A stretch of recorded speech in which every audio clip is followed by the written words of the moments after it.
Who's on in, Brandon? Good. All right, Coach, so we'll just start out, just overall thoughts on the game. Obviously, it didn't go the way you guys wanted to, but.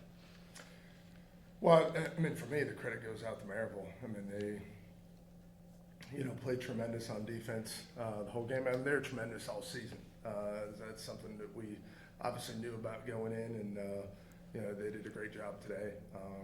And, the other thing that stood out, again, something that we knew before the game started, and we've seen him his first start ever, his freshman year as the quarterback's an electric player. And when you have a great quarterback and you have a great defense, you can do a lot of things. And so, I mean, the credit goes out to them that, they made more plays than us today, and, they deserve to advance.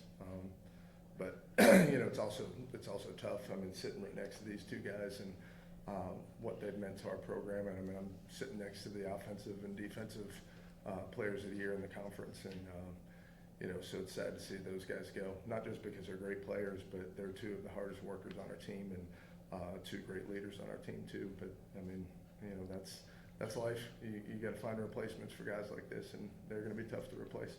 So Jake, Brandon, obviously a really special season for you guys, both on the field and I'm sure off the field. For either one of you, how will you guys remember this season versus maybe other seasons?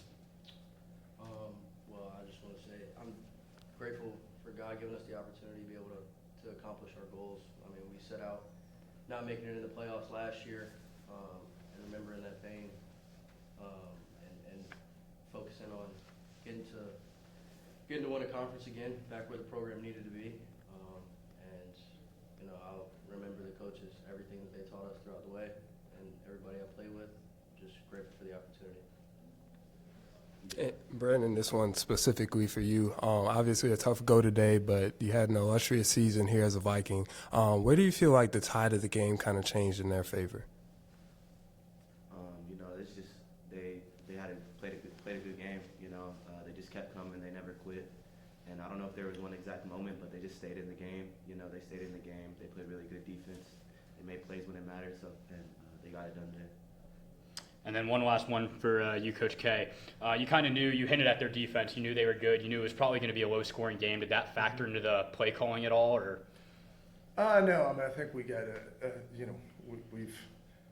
we got to go with what got us here. I mean, we're the high-scoring, team in our conference, and we live off of the run game and the play action, and that got us to this point all year. When it's players, not plays. When you got a dude like this in the backfield, you got to give him the ball. So that there wasn't a difference that we would, a different way of handling things. I mean, I think you got to go with what got you there. Like I said, I mean, these two guys are guys that we fortunately had here for 4 years, and they're going to be tough to replace. And we appreciate not only them, but all the seniors, and really getting us back on the map.